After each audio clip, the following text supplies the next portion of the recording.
Bonjour. Voilà, à votre absence, il s'est passé beaucoup de choses. Les membres de la haute autorité de l'audiovisuel et de la communication, les 5 ont été élus au niveau du Parlement. Un problème s'est posé. Votre représentant, votre candidat a été rejeté en lieu et place de Zeus Adjaouba. Qu'en dites-vous? Non, d'abord, il s'est passé beaucoup de choses, mais moi, je ne dis pas que M. Zeus Adjaouba a été pris en ses lieux et places. Il faut s'arrêter au terme de notre candidature, ou la candidature que nous soutenons a été rejetée, point.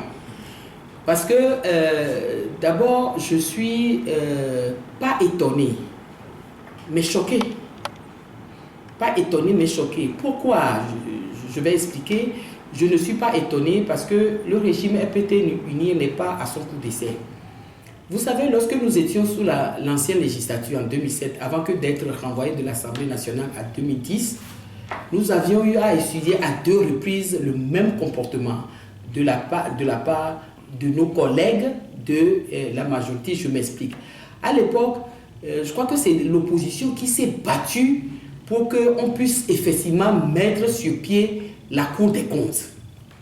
Et lorsqu'il s'était agi de mettre en place la Cour des comptes, tous les candidats qui avaient été soutenus par l'opposition parlementaire à l'époque ont été rejetés, et c'est les candidatures soutenues par le RPT à l'époque qui ont tous été, je crois que c'était aussi 5 ou je ne me rappelle plus le nombre, mais toujours est-il que cela avait été fait. À l'époque, je me souviens très bien que M. Fabre était le président du groupe parlementaire UFC et M. Dama Dramani était le président du groupe parlementaire RPT.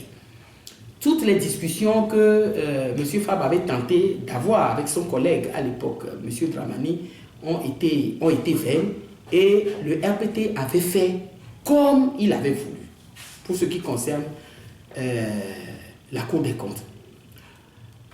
La même chose s'est produite quand il s'était agi de mettre en place la HAC à l'époque.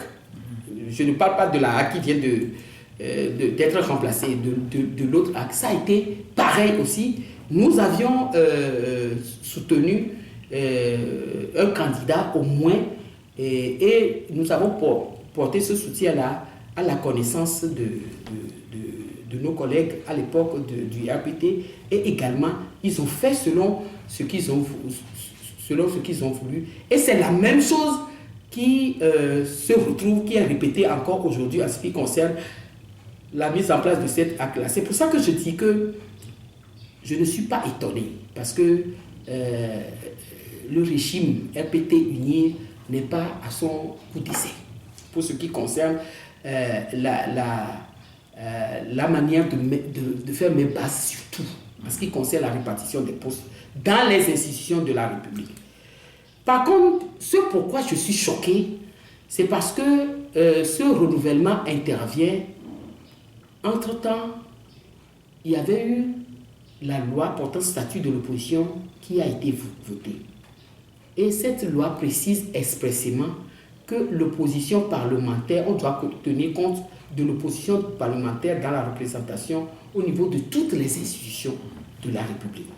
Voilà pourquoi, peut-être de manière naïve, on a cru que pour cette fois-ci, le régime RPT uni allait faire autre chose que ce à quoi on nous a habitués. Et donc, aujourd'hui, voilà qu'on est retombé dans les mêmes travers. Et moi, je crois que quelqu'un m'a dit la dernière fois que pourquoi nous continuons à dire RPT uni.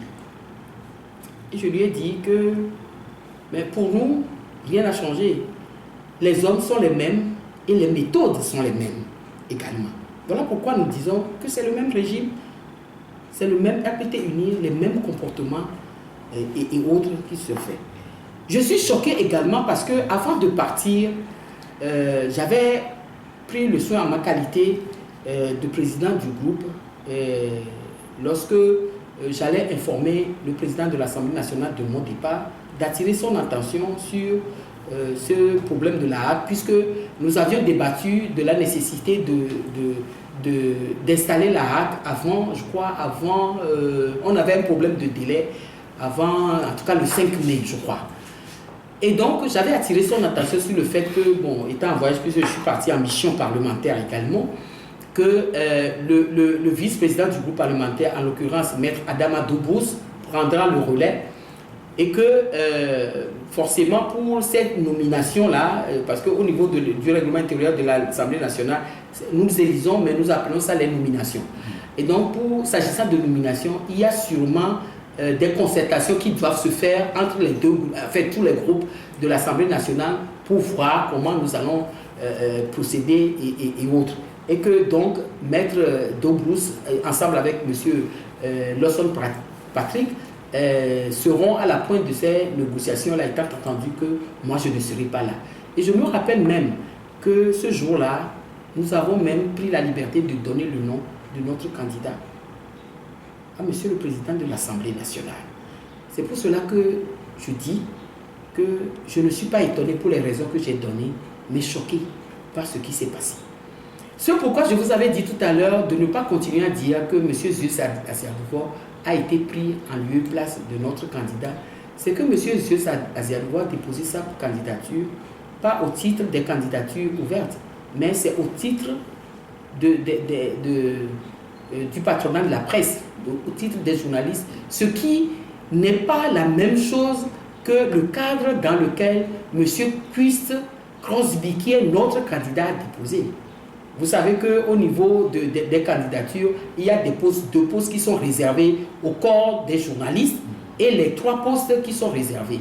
Et donc, en réalité, nous devons faire valoir notre position, notre candidature au niveau, parce que M. Crosby n'est pas proposé, n'est pas déposé en tant que journaliste. D'accord? Donc, a déposé sa candidature et soutenu par un parti politique, qui plus est le parti politique majoritaire à l'Assemblée nationale, dont le responsable est le chef de file de l'opposition.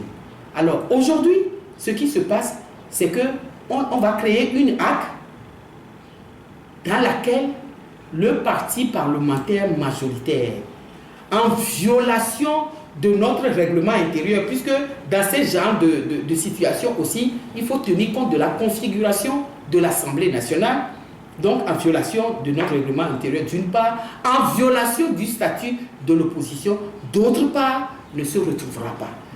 Et à côté de cela, vous devez considérer que l'ANC, le groupe parlementaire ANC, qui aujourd'hui est fort de 18 députés, n'a pas de représentants soutenus au niveau de la HAC, parti majoritaire de l'opposition à l'Assemblée nationale, mais l'UFC, par exemple, qui compte 2 députés, a un représentant à la HAC. Voilà comment le régime RPT uni compte continuer à diriger le pays sur la base d'inéquité, sur la base d'injustice, sur la base d'irrégularité. Voilà le constat qu'il faut faire et c'est comme ça qu'il faut analyser ce qui s'est passé à l'Assemblée nationale en ce qui concerne la désignation des membres de la HAC.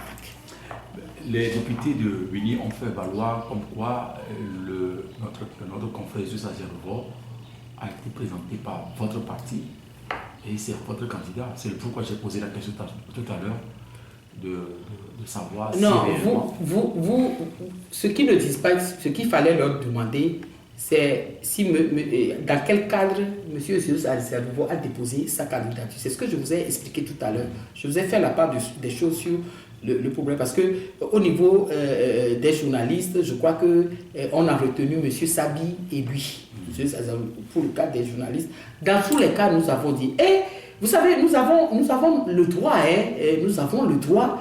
Par exemple, si nous proposons un candidat, on a dit M. Colpicuis, je vous ai dit tout à l'heure que nous avons donné ce nom. Moi, c'est ce nom-là et exclusivement ce nom que j'ai donné au président de l'Assemblée nationale avant de partir, en laissant les deux. Mais nous avons la possibilité aussi de dire, si pour le corps des journalistes, il y a quelqu'un à soutenir, que nous soutenons M. Zeus Aziadouvo.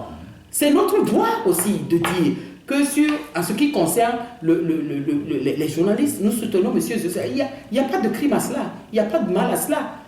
Alors qu'ils savent très bien, et même dans la salle, à l'émission, on dit, bon, si vous dites que M. Ziosa Aziadouvo est notre candidat, que nous avons dit que nous le soutenons, le vice-président du groupe a dit non, que nous avons dit que notre candidat, c'est ça. Mais si vous avez cru comprendre cela, donc d'accord, nous vous disons que ce n'est pas ça.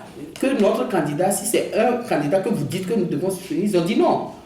Qu'eux, ils vont choisir. Ça veut dire que c'est aujourd'hui UNIR qui détermine qui est membre de l'ANC ou qui est soutenu par l'ANC. Et ce n'est pas l'ANC lui-même. Ce n'est pas le parti majoritaire de l'opposition. Et c'est grave.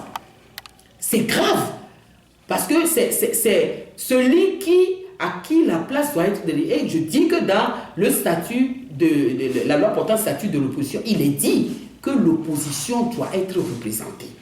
Et aujourd'hui, le seul constat qu'il y a lieu de faire, c'est que l'opposition majoritaire à l'Assemblée nationale n'a pas de représentant à la Hague. Deuxième chose, moi je ne sais pas si monsieur Zeus Aziadouvo a obtenu sa carte de militant de l'ANC auprès de UNIR. Mais pour ce que je connais, et je parle en ma qualité de deuxième vice-président de l'ANC, M. Zeus Aziadouvo n'est pas membre de l'ANC.